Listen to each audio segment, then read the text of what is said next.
बुढ़ापे में भूल कर भी ना खाएं ये 10 चीज़ें। नमस्कार साथियों, कैसे हैं आप सब? आप सभी का स्वागत है। जैसे जैसे जीवन का चक्र आगे बढ़ता है और हम 60 की उम्र के पड़ाव में पार करते हैं, तो हमारे शरीर की ज़रूरतें, हमारे जीने का ढंग और हमारा पाचन तंत्र पूरी तरह बदलने लगता है। अक्सर आपने देखा होगा कि 60 की उम्र पार करते ही लोग छोटी-मोटी शारीरिक दिक्कतों का सामना करने लगते हैं, जैसे घुटने के दर्द के लिए या पेट की खराबी के लिए दवाओं का सहारा लेना। सुबह की शुरुआत चाय से बाद में और दवाओं के पत्ते से पहले होती है। परंतु क्या आपने कभी विचार किया है कि प्रकृति ने हमारे शरीर को बुढ़ापे में कमज़ोर होने के लिए नहीं बनाया है? बढ़ती उम्र में असली ताकत और ऊर्जा किसी डॉक्टर की लिखित दवा से नहीं, बल्कि आपकी रसोई में रखी आपकी थाली से आती है। आयुर्वेद कहता है कि हमारा भोजन ही हमारी सबसे बड़ी औषधि है।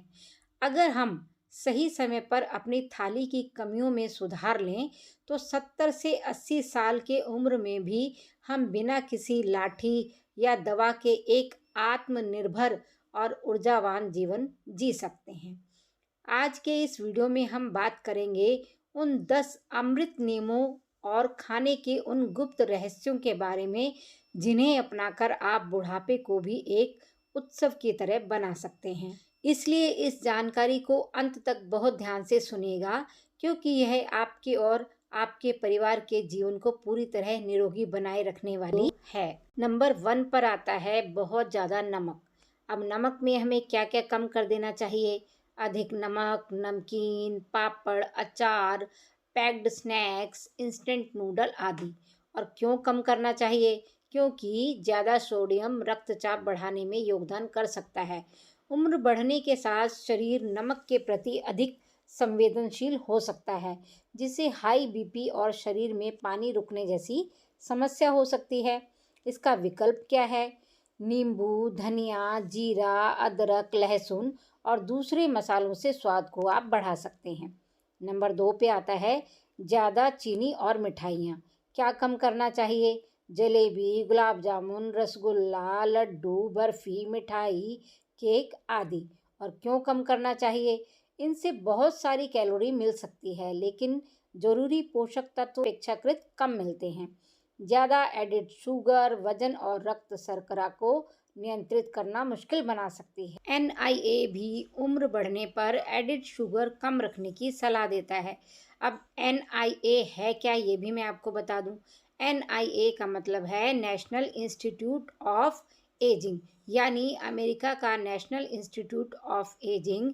यह NIH national institute of health का एक संस्थान है जो खास तौर पर उम्र बढ़ने, बुजुर्गों के स्वास्थ्य, पोषण, बीमारियों और स्वस्थ उम्र बढ़ने पर शोध और जानकारी प्रदान करता है। नंबर 3 पर आता है cold drink. Packed sweet drinks, बहुत मीठी चाय, कॉफ़ी, मीठे शरबत आदि नहीं लेने चाहिए। इनमें एडिड शुगर काफ़ी हो सकती है और अक्सर पेट भरने के बावजूद महत्वपूर्ण पोषण कम मिलता है। पानी को मुख्य पेय बनाना बेहतर है। सादा पानी, बिना चीनी की छाछ या ज़रूरत के अनुसार दूध। बहुत ज़्यादा तला हुआ खाना क्या कम करें? समोसा, कचौड़ी, पकौड़ी, पूड़ी, फ्रेंच फ्राइज़ और बार-बार तेल में तली हुई चीज़ें। तला हुआ भोजन कैलोरी और वसा को काफ़ी बढ़ा सकता है। अगर इसे नियमित रूप से ज़्यादा खाया जाए तो वजन और हृदय स्वास्थ्य के लिए अच्छा नहीं है। भाप में पकाना, उबालना, सेकना या कम तेल में तलना, फ्राइंग की बजाय बेकिंग, रोस्टिंग, स्टीमिंग ज़्यादा फ़ायदेमंद होती है। नंबर 5 पे आता है बहुत ज़्यादा घी, मक्खन और मलाई। यहाँ भी एक आम गलती होती है। घी प्राकृतिक है, इसलिए जितना खाएं, जितना चाहें खा सकते हैं, पर ऐसा नहीं है।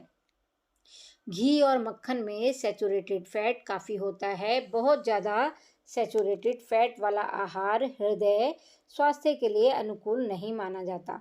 मतलब घी बिल्कुल बंद? नहीं नहीं, ऐसा नहीं है। स्वस्थ व्यक्ति सीमित मात्रा में ले सकता है। समस्या अधिक मात्रा और रोजाना ज़रूरत से ज़्यादा सेवन करने में आती है। नंबर 6 पर आता है बिस्किट, केक और पेस्ट्री।